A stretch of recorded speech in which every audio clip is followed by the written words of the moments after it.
विदेश जाने के आज के वक्त में दो तरीके हैं, एक लीगल, दूसरा इलीगल। इलीगल जिसे डोंकी का नाम भी दिया जाता है, जहां डीलर्स या ये कहें कि एजेंट ही खुद ही आपके साथ धोखाधड़ी करते हैं, बहाने बनाते हैं। आपने पूरा प्रोसेस, पूरा पैसा लीगल तरीके से विदेश जाने का दिया होता है, लेकिन आप फंसते हैं इन डोंकर्स के चक्कर में। यानी कि आप अपनी ज़िंदगी तमाम पैसों को देने के बावजूद भी, अपनी जीवन की कमाई देने के बावजूद भी जो है अपनी ज़िंदगी को ख़तरे में आप डालते हैं। तो ये तस्वीरें हैं जब डोंकर्स के हत्थे से आप बचते हैं, तो उसके बाद इस तरीके की स्थिति जो है वो सामने आती है। तो दो तस्वीरें आपने देखी, एक इससे पहले जहां आर्मी में ज्वाइन किया हुआ हर्ष, वो भी करनाल का रहने वाला था, उसकी क्या स्थिति थी, वहां से बचने के लिए हर्ष चाहता था कि भारत सरकार उसकी मदद करे।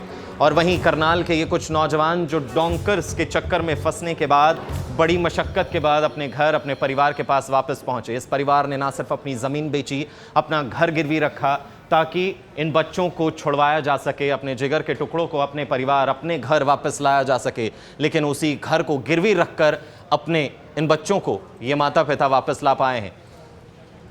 माजरा ये रहा कि विदेश जाना चाहते थे ये तमाम नौजवान, और विदेश जाने के लिए तमाम प्रोसीजर फॉलो किए, कई पैसे दिए, तमाम ज़िंदगी भर की जमा पूंजी लगाई गई, और उसके बाद एजेंट ने कहा कि फ़्लाइट आपकी कैंसिल हो गई है, यानी कि बहाने बनाए। उसके बाद विदेश में किसी और जगह ले जाकर इन्हें छोड़ दिया गया और डोंकर्स के हवाले कर दिया गया। डोंकी के ज़रिए इन्हें कई आड़े टेढ़े रास्तों से आगे बढ़ाया गया और उसके बाद जो है वो रशिया के बॉर्डर पर छोड़ दिया गया।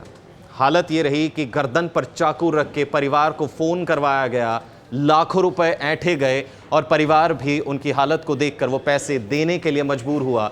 और यही स्थिति ना सिर्फ करनाल के नौजवानों की, बल्कि ऐसे हज़ारों नौजवानों की होती है जो विदेश जाने का एक सपना अपने जहन में संजोते हैं। और वो सपना ये कि विदेश में जाएंगे, काम करेंगे, जी तोड़ मेहनत करेंगे, पैसा कमाएंगे, अपने परिवार की स्थिति को बेहतर करेंगे।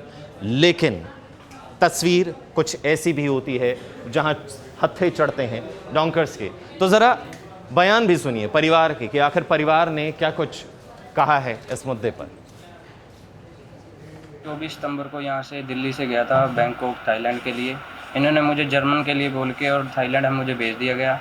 वहाँ पे मेरे साथ इन्होंने 25 तारीख को मॉर्निंग में मुझे टॉर्चर करने लगे, भी तुम्हारे यहाँ तक के पैसे आए हैं, आगे के पैसे डलाओ तब हम तुझे यहाँ से निकालेंगे।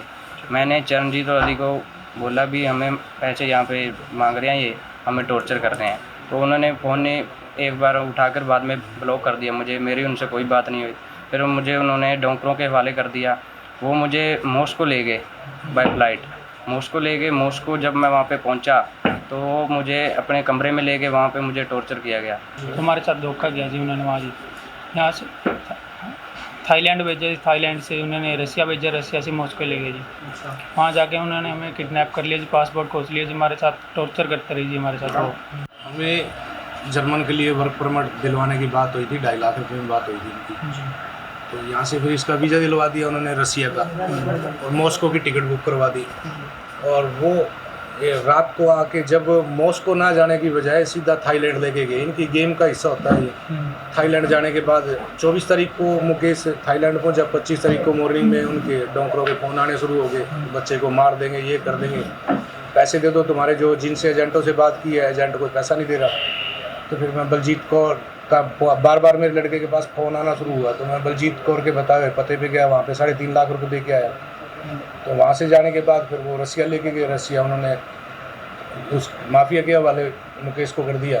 हमारे बच्चे बहुत परेशान थे वहाँ, तो वहाँ जाके उन्होंने किडनैप कर लिया। डोंकरों के पास फंसे हुए थे। बलजीत कौर ने जहाँ से लेके गई थी, उन्होंने कहा था कि शेंगेन वीज़े पे जाएंगे, ऐसा कुछ नहीं हुआ, बच्चों के साथ धोखा हुआ है।